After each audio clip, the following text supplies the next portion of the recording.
Assata Richards, and I'm a filmmaker and educator from New York City. I came to Liberia to open a creative world art space to kind of teach young people how to use visuals to tell their own stories through filmmaking, editing, and graphic design.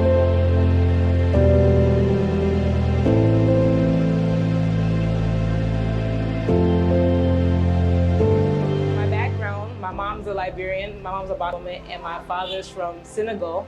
And for me, always getting into documentaries and watching different documentaries, I realized that a lot of the stories that we create are not captured or done by the people. It's always done by the outsiders.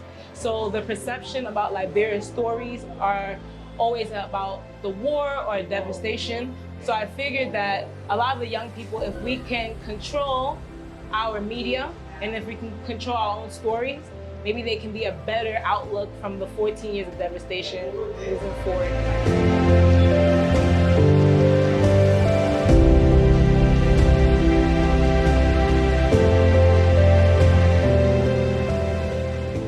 So Creative World Art Space has been in operation for about maybe a year now. We actually did a program last year where we trained 120 students in filmmaking, and we created 9 student films.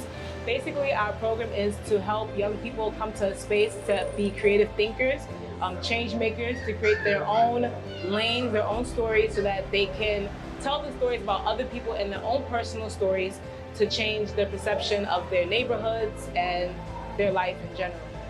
So we teach filmmaking, we teach editing with Final Pro Cut, we teach Premiere Pro, and we also teach graphic designing and other different digital platforms.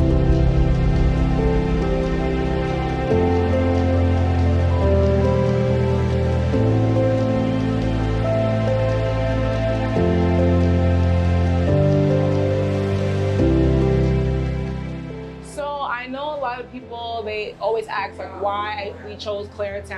A lot of the popular programs are always happening maybe on the other side of Liberia, Singapore, Congo Town, but we felt like a lot of the innovative and most inspiring students are on the Bourgeois Island. And even though it is a challenge, because being on the Bourgeois Island, a lot of people are not up to speed, maybe they don't understand certain things about filming, but we felt like it was very important to bring this type of program to Clara. I guess it's the town where George Weah grew up and the mayor comes from here. So Clara at one point had a rich entertainment type of feel, but now we're trying to bring that back in and also empower most of the students that are on the Bourgeois Island who don't have the access to these type of programs.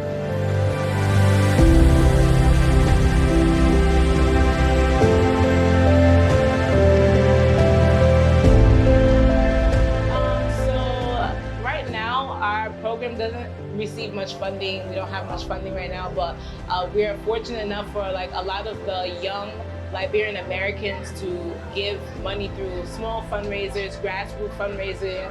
Sometimes they will give, like last time we did a fundraising donation for free equipment, people donated.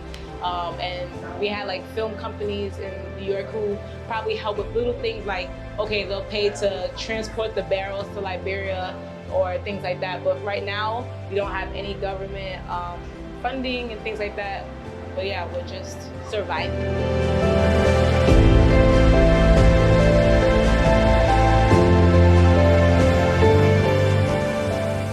So for me, I see my whole life, like I've always been into filmmaking, especially being a female in filmmaking. I've been doing filmmaking since I was like 11.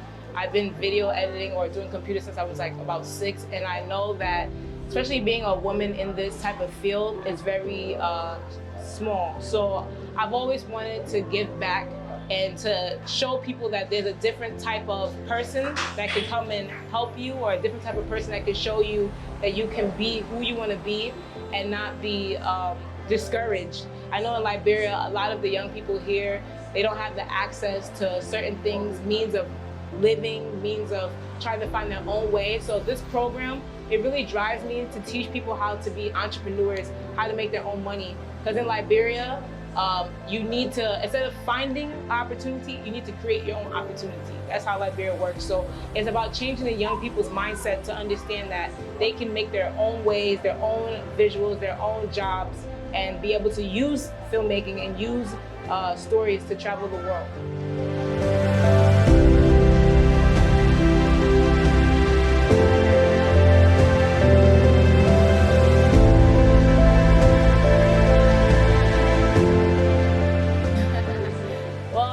The challenges are the fact that, like I said, our funding is low, so being able to keep employees to stay most of the time.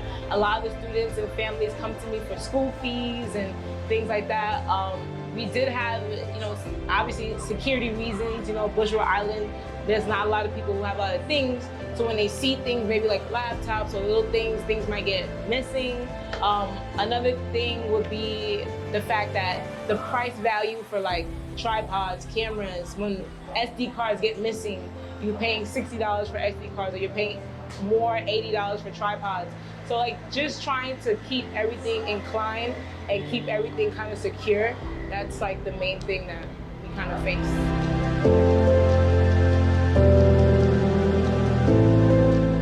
Okay, so I think the success stories, we've been on a good path. We actually created a documentary about a guy named Mr. Andrews, who unfortunately passed away last year, but we created a documentary for him and we put it out there. The documentary actually hit 60,000 views online. It was done with just an iPhone 7, and we were able to fundraise to turn his zinc house into a brick house. So we've done like a lot of different projects. Another one we did with a guy named Emmanuel Brown, who's suffering from drugs. We were able to transform his life, give him some type of hope. So a lot of the visuals that we do here is to help not only change the students' lives, but the community lives, and to give them a different lens to look through, that there's hope for Liberia.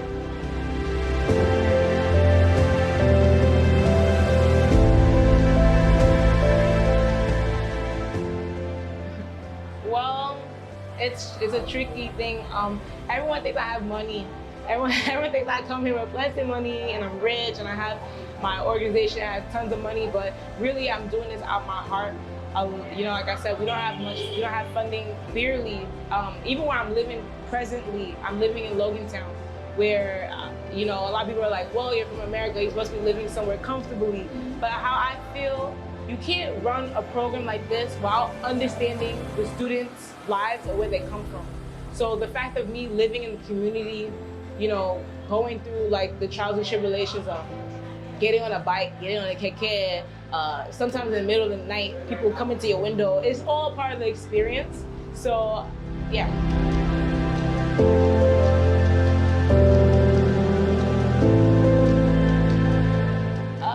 I think Liberia, the fast pace, everyone's always moving around the fast pace. New York has its fast paced movement. Time. I think time is a problem. And I know in New York, a lot of things in New York is about punctuality, and I think time is a problem. And also, yeah, I guess LEC, but that's a whole overall Africa problem.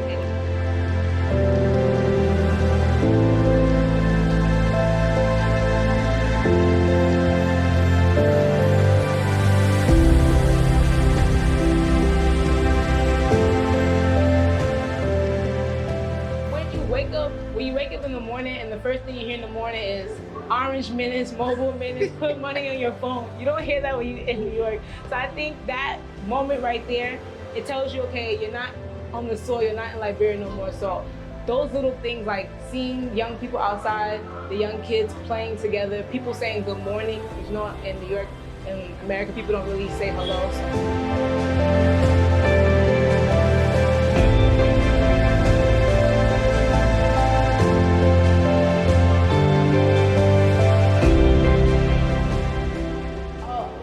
One cultural shock that I didn't know was when I first got here, everyone calling people like fine boy, fine girl.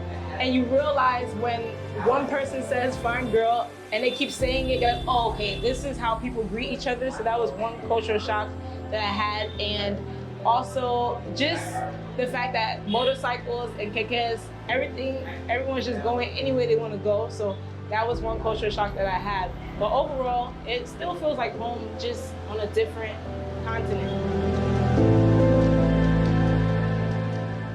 So yeah, I want people to know that our organization, Society of Unity, we've been around since 2018, and now we have this creative art space, and we want to really take young people to the next level. We want to enrich their minds.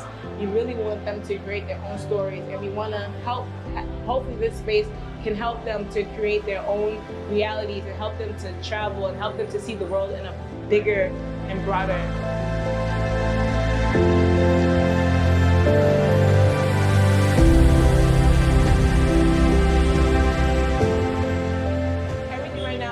This space is free, but we are very selective about the students that we choose.